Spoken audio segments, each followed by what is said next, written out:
नमस्कार, मैं हूं प्रखर त्रिपाठी। एनबी भारत में आप सबका बहुत बहुत स्वागत। अभी मैं देवरिया जनपद में हूं और इसारू ग्राम सभा देवरिया जनपद में है, सलेमपुर तहसील में पड़ता है। वहां मैं मौजूद हूं। मेरे साथ हैं विद्याभूषण जी महाराज, जो कि कथावाचक हैं। आइए इनसे हम कुछ युवाओं के विषय में बात करेंगे। आजकल महाराज जी, युवाओं में अवसाद का क्या कारण है आज के युवा पीढ़ी के लिए? अमंत्रम अक्षरम नास्ति नास्ति मूलम औषधम अयोग्य पुरुषो नास्ति योजक अस्तत्र दुर्लभ। कोई भी अक्षर बिना मंत्र शक्ति के नहीं होता, कोई भी वनस्पति बिना औषधीय मूल्य के नहीं होता। वैसे ही इस संसार में कोई भी जीव, कोई भी मनुष्य किसी विशेष योग्यता के बिना नहीं होता।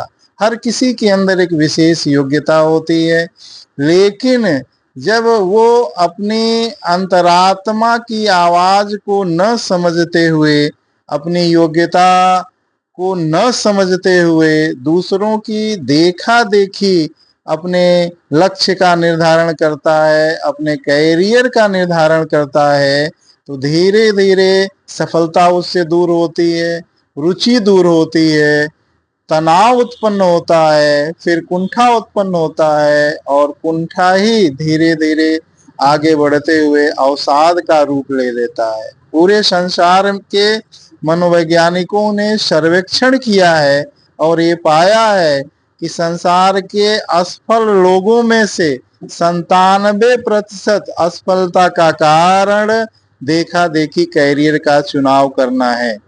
इसलिए जब युवा अपने सनातन धर्म की परंपराओं के अनुसार गुरु के चरणों में जाके, जो गुरु दिव्य दृष्टि युक्त हों और उनके द्वारा अपनी रुचि की पहचान करा के, अपनी विशेष योग्यता की पहचान करा के उस अनुसार अपने जीवन लक्ष्य का, अपने कैरियर का जब निर्धारण करता है, तो उस कैरियर में उसकी रुचि उत्पन्न होगी, सफलता उत्पन्न होगी, फिर उत्साह बढ़ेगा, ऊर्जा बढ़ेगी और उसका जीवन सुख की ओर आगे बढ़ेगा। ऐसा भी देखा जा रहा है कि युवा जो हैं वो एक लक्ष्य डिसाइड कर रहे हैं और लक्ष्य की पूर्ति ना होने के बावजूद वो लोग डिप्रेट हो जा रहे हैं और अपने ट्रैक से हमेशा भटक जा रहे हैं। इस पे आपकी क्या राय रहेगी?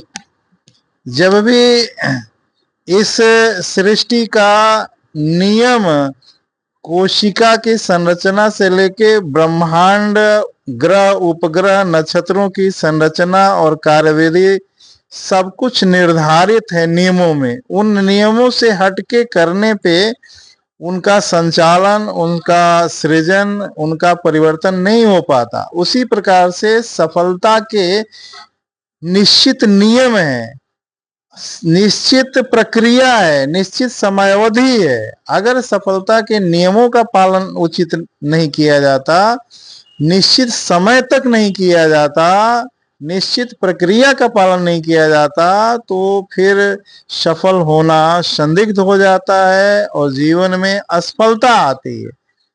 इसलिए जब मन को एकाग्र करके, शांत करके, योग के द्वारा, ध्यान के द्वारा और उन नियमों को पहले समझा जाता है, जैसे ब्रह्म मुहूर्ते उत्थाय धर्म अर्थ चिंतनाय हमारे शास्त्र में कहा गया है, तो एक पीक पीरियड 3 AM से 6 AM के बीच में ये इस समय एड्रेनल ग्लैंड्स भी एक्टिवेटेड रहती हैं और कॉस्मिक वाइब्रेशन भी एक्टिवेटेड रहता है। इस समय जो भी मेंटल वर्क किया जाता है, उस मेंटल वर्क, उस मानसिक कार्य में अन्य समयों की अपेक्षा अनंत गुना ज्यादा सफलता मिलती है। कर्म और भाग्य में कौन बड़ा है? इंसान डेडिकेटेड हो के अपना कर्म करता जा रहा है फिर भी सफलता नहीं मिलती हो, तो उसमें आप भाग्य पे क्या कहना चाहेंगे? हमारे 3 शरीर हैं, भौतिक शरीर, सूक्ष्म शरीर, कारण शरीर। हमारे 3 जगत हैं, भौतिक जगत, सूक्ष्म जगत, कारण जगत। अगर हम किसी भी कार्य को जब तक पूर्णता में नहीं करेंगे, यानी कार्य की कुशलतम स्थिति में भी परमात्मा की करुणा कृपा एक भूमिका अदा करती है। कई कारक होते हैं सफलता में, तो हम सफल नहीं हो पाते। इसलिए हम यदि अपने भौतिक शरीर के द्वारा कार्य कर रहे हैं तो उसमें सूक्ष्म शरीर भी लगाते हैं और सूक्ष्म शरीर के साथ कारण शरीर भी लगाते हैं। भौतिक जगत का भी ध्यान रखते हैं, सूक्ष्म जगत का भी ध्यान रखते हैं और कारण जगत का भी ध्यान रखते हैं, तो हमारी सफलता 100% सुनिश्चित होती है। असफलता यह सिद्ध करती है कि सफलता के लिए तीनों शरीरों का उपयोग नहीं किया गया। जी, अब मैं आपसे 60 क्वेश्चन कुछ पूछूंगा। अब अगर लोकप्रियता के नजर में देखा जाए तो आपके नजरों में सबसे बड़ा राजनेता कौन है? मैं आदरणीय नरेंद्र मोदी जी का प्रबल प्रशंसक हूं और मैंने ये पाया है कि उनको व्यवहार में देखा जाए, उनको आचरण में देखा जाए, उनके चिंतन में देखा जाए, तो हर जगह जो हमारे परमात्मा ने अवतार लेकर कार्य किया तो वैसा ही वो प्रयास करते हैं, वैसा ही पुरुषार्थ करते हैं। इसलिए इस युग में यदि सबसे ज्यादा प्रशंसनीय कोई हो सकता है, प्रशंसनीय नहीं पूजनीय हो सकता है, आदरणीय हो सकता है, प्रेरक हो सकता है, तो मैं अपने वर्तमान प्रधानमंत्री आदरणीय नरेंद्र मोदी जी को मानता हूं। भारत के अगर मुख्यमंत्री की बात किया जाए हर प्रदेश की, तो सबसे लोकप्रिय मुख्यमंत्री आपके नजरों में कौन है जो सबसे बेहतर काम करता हो, सबकी सुनता हो? सबकी सुनना ये थोड़ा सा मतलब सबकी भावनाओं को, मेरे कहने का मतलब है सबकी भावनाओं को समझता हो, अपना जो मूल कर्तव्य हो, जो सही हो, उस पर अपना निर्णय रखता हो। इस विषय में आपके नजरों में सबसे आपका मन पसंदीदा मुख्यमंत्री कौन है? ईश्वरीय नियम कभी भी असत्य नहीं होता, अधूरा नहीं होता, हर काल में सत्य होता है।